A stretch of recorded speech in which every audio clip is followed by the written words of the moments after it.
কিছুদিন আগে যে একটা ঘটনা ঘটলো, ভাঙড়ের শওকত মোল্লা বলছেন ওটা আইএসএফের কিছু সমাজ বিরোধী নাকি এই মারধর করেছে বা মাথা টাথা ফাটিয়ে দিয়েছে, কি বলবেন? শওকত মোল্লা তো বড় নেতা, অনেক বড় মাপের নেতা, কিন্তু এইসব চুটকো চাটকা নেতাদের এত ভয় পাচ্ছে কেন? আর এই যে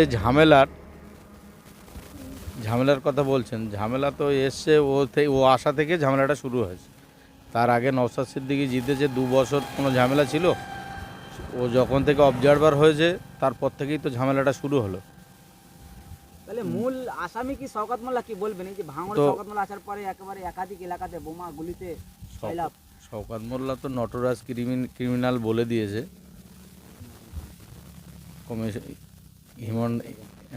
নির্বাচন কমিশনার। তাহলে কি বলবেন এই যে শওকত মোল্লা বারংবার আইএসএফের উপরে যে আঙুল তুলছে, তাহলে সত্যি কি শওকত মোল্লা তাহলে ভাঙড়ে আসার পর ভাঙড় উত্তপ্ত হয়ে উঠেছে বা ভাঙড়ের মানুষ? তাই তো, সে জনগণ দেখে নিক, জনগণ তো সবই জানে, জনগণের ঊর্ধ্বে কিচ্ছু নেই। শওকত মোল্লা যখন থেকেই অবজারভার হয়েছে তখন থেকেই ঝামেলাটা শুরু হয়েছে, বোম গুলি সব কিছুই দেখা যাচ্ছে, তার আগে তো কিছুই ছিল না।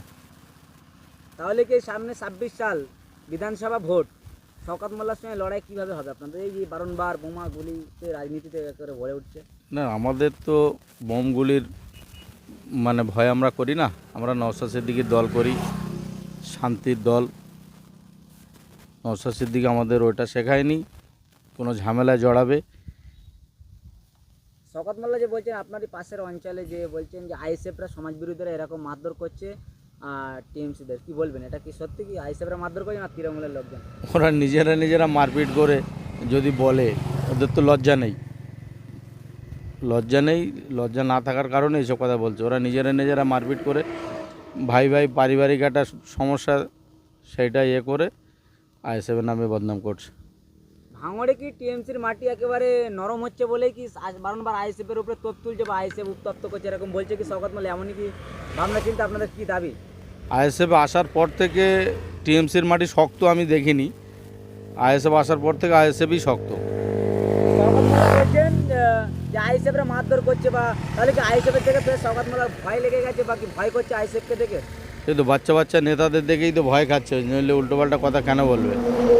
উনি তো এত বড় মাপের নেতা, তো এই বাচ্চা কারিমুল, ওইদুল, এদের কেন ভয় করবে? কি বলবেন এই যে আগামী দিন যে সামনে 26 সালে বিধানসভা ভোট, কেমন লড়াই দেবেন?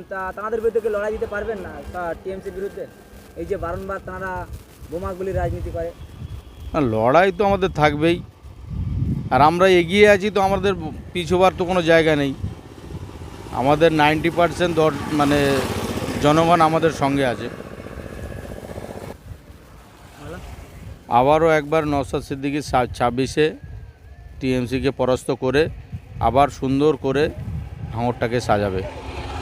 ভয় লাগছে না শাসকের বারংবার মিথ্যা কেস থেকে আপনার এই যে 5 মাস আপনি জেল খেটে বাড়ি আসলেন, তারপরেও এই যে আবার ফের শাসকের বিরুদ্ধে লড়াই দিচ্ছেন, ভয় লাগছে না 26 সালে যদি ফের জেলে ঢুকে দেওয়া হয়? জেলের ভয় লাগে না, ভয় লাগে কি বলি, আমার মাইকে বেশি বলে অভ্যাস নেই তো। এটা বলা জেল খেটে বাড়ি এসছেন, তারপরে এই 5 মাস জেল খাটার পরে আপনি যে ফের আবার লড়াইয়ের ময়দানে আইএসএফের ঝান্ডায় লড়াই করছেন, একটা ভয় লাগছে না? ভয়ের কোনো ব্যাপারই নেই, ভয় বলে জিনিসটা উঠে গেছে এখন। নওশাদ সিদ্দিকীর আদেশ অনুসারে আমরা যেন দল করতে পারি, সেই ভয়টা লাগে, যেন অন্যদিকে না যাই, আদর্শ মেনে চলতে পারি। 26 সালে কেমন লড়াই দেবেন? শাসকের বিরুদ্ধে কি লড়াই দেওয়া হবে না? একদম চোখে চোখ রেখেই লড়াই হবে 26 সালে। 26 সালে নওশাদ সিদ্দিকী সাহেব কি ভাঙড়ে জিতবে? তাহলে শওকত মোল্লা তো 100%, এতে সন্দেহ নেই। নওশাদ সিদ্দিকী ছাড়া এখানে কোনো গল্পই নেই। ভাঙড় মানে নওশাদ সিদ্দিকী। ও কে অবজারভার হলো, ওসব আমরা ভয় পাই না।